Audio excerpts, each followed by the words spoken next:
Hey there, Griff Hamlin here from Blues Guitar Unleashed. Welcome. Thanks for joining me today. In this video, I'm going to talk about a particular set of chord changes that comes up a lot, and I call it the Stairway Changes simply because Stairway to Heaven is the first tune where I ever encountered it. And if there's one thing that you'll learn about me, it's that I like to name stuff, and I name stuff so that I can recognize it again later.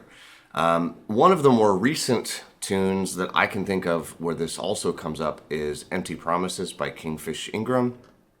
It's in All Along The Watchtower, for example, by Jimi Hendrix / Bob Dylan, take your pick. And there are undoubtedly gobs and gobs and gobs of other songs that use this same idea to solo over. And it's a really kind of common thing. And in fact, if you happen to think of another song that uses these changes, put it in the comments. I think that'd be really cool to sort of make a repository, if you will. But the way these chord changes work is as follows. In the case of Stairway to Heaven, pardon me, we have an A minor chord going to a G major chord, going to an F major chord, and then coming back.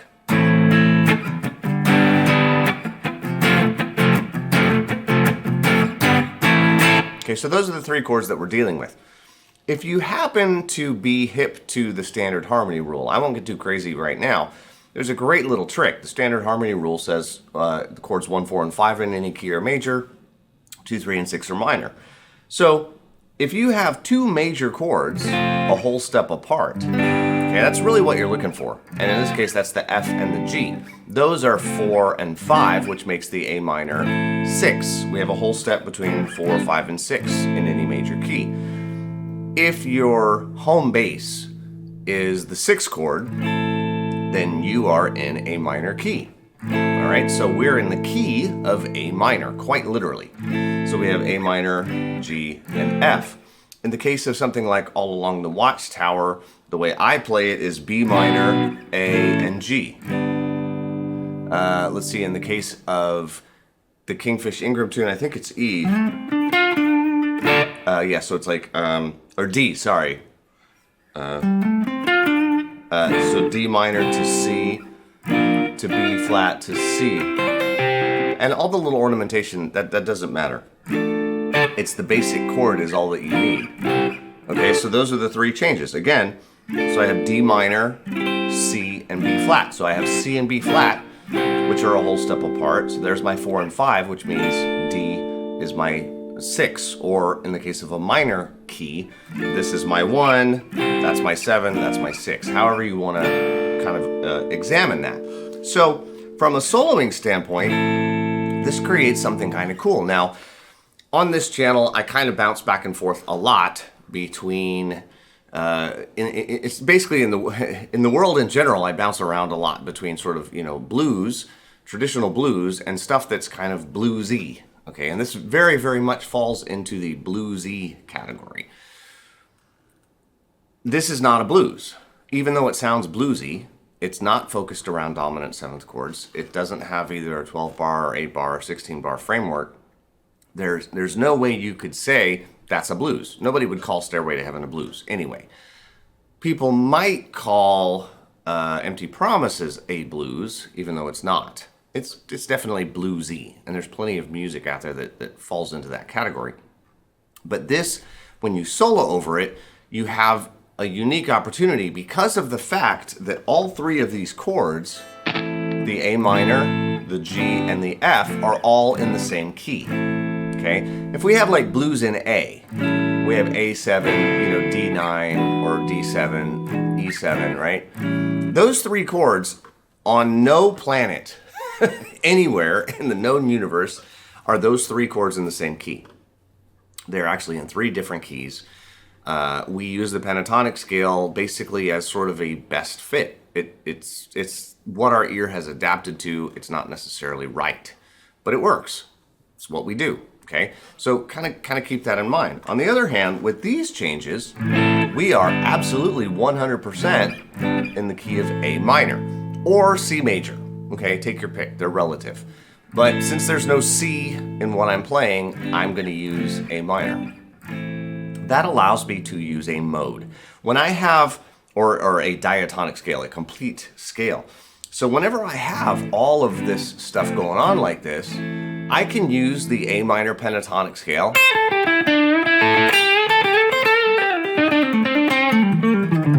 So over those changes, I'll hit play again. I can use the minor pentatonic the whole time.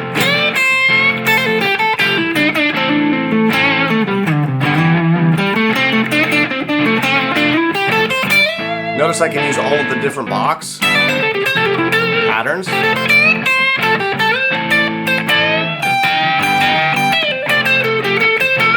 Right? I can do all of that stuff. It's totally no problem. I don't know how it's going to sound. I can actually use a G major pentatonic because I have a G major chord. Remember, this only works in situations where you have all three chords that are in the same key. Okay, we know these three chords are all in the same key. They're not changing keys. They're not doing anything weird. So theoretically, I could use the G major pentatonic scale as well.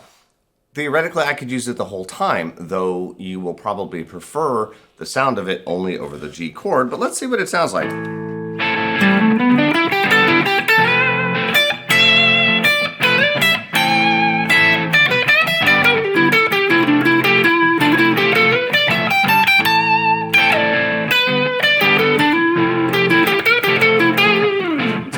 It's a little interesting. All right, it's a little interesting, but that's all right. I mean, to experiment around, it's kind of fun. Theoretically, I can do the same thing with the F. Let's try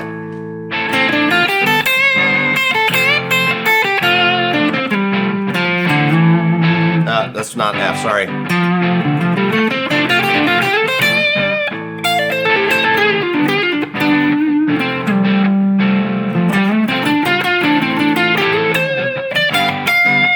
Again, it's one of those situations where I'm not going to hit any wrong notes, but I'm not necessarily going to hit the rightest notes. Okay, so we have, these different options. Now, like I said, though, I could kind of chase it, right? I could play A minor pentatonic, and then here's F, A minor, F major, A minor, F major. Okay, I veered off the reservation there. I played a wrong note, but you're going to forgive me. Anyway, you get the idea. That's one way to approach it. If the chords are changing fast, that can be kind of challenging, right? I might not want to try to hit that F every single time. That's kind of a lot to ask. I might only hit it once in a while, right? So I might mostly play A minor.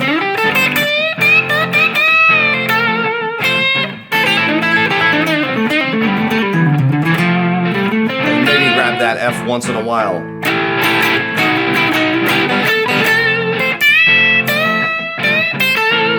Like every other time.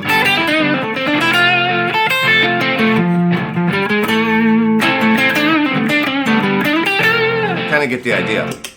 And then I'm just kind of running through some notes. Obviously, I'm not playing the coolest solos ever, but I just kind of want to let you see that there are some different options here. One of my personal favorite options in this situation, and for many players, is to use the actual natural minor scale. Now, there's 5 different names for the natural minor scale. This is a diatonic scale. It's the same, as I mentioned, it's the same as C major, right? So if I play C major starting here, C, D, E, F, G, A, B, C, D, E, F, G, A, B, C. Okay, so I'm using my pinky at the C on the 8th fret. This is an unusual way of playing it, and there's a reason I'm going to do this. So there's the C. I'm going D, E, F on the 5th string, G and A on the 4th string, B, C, D on the 3rd string. I'm into the 2nd octave now. E, F, G on the 2nd string, A, B, C on the 3rd string, or 1st string, sorry. Okay, so that's C major.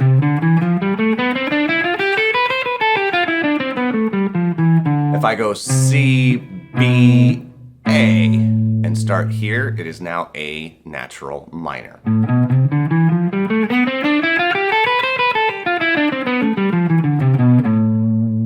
It's the same set of notes. Those two scales are relative to one another. That means they have a different starting point, but they have the same set of notes. So, This is now a very, very fun scale because you can see the pentatonic scale in here. All those notes are there, but now we have some extra notes. And you can call this the A Aeolian mode, you can call it the A natural minor, you can call it the A relative minor, the A pure minor. I could probably come up with some other ones if I thought about it, but let's not get too carried away. If you're a total theory nut, this is, you take an A major scale, you flat the 3rd, 6th, and 7th. Okay, so now, what's cool is, if you know C major,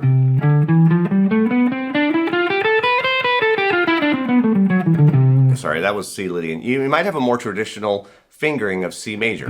Okay, starting with my middle finger here on C, I have C, D, E, F, G, A, B, C, D, E, F, G, A, B, C. I can even grab that D up there.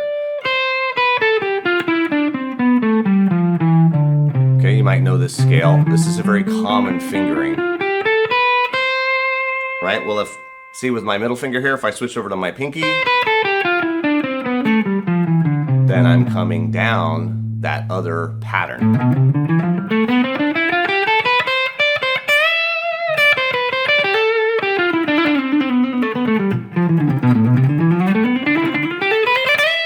And I can mix all these patterns together, and it's okay. That's what's kind of fun. All right, so now notice what happens if I start to use that. Now, again, I'm a firm believer in having different options and using sprinklings of each. I don't like to get too heavy on any one thing. It depends on the sound you're going for, right? If I want, you know, for lack of a better word, shredder sound,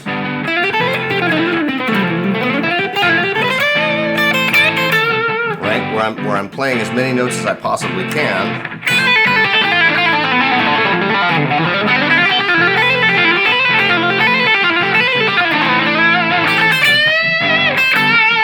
then I'm going to do that. But I probably don't want that.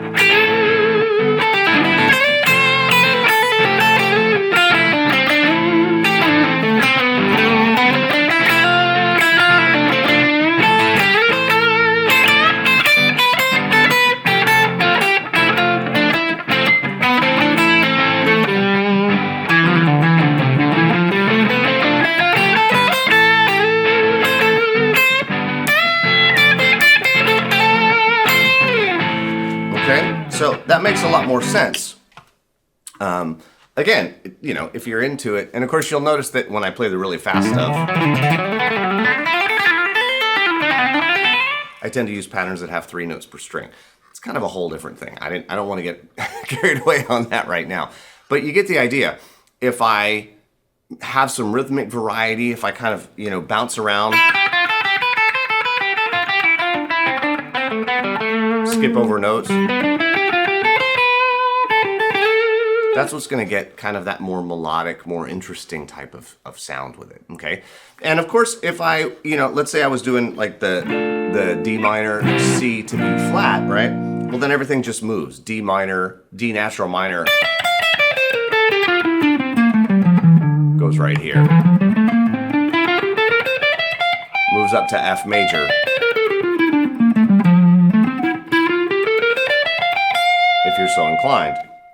If I was doing it like all along the Watchtower, I play that in B minor, you might play it in C minor, you might play it in B flat, but then I just use B minor scale.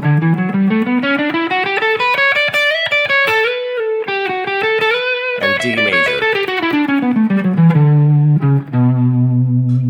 Okay, so that's kind of a, you know, long way around the barn to teach you a natural minor scale. But this particular chord progression, like I say, it comes up so often, and it's just really fun to play over. You can kind of noodle over this for a really long time.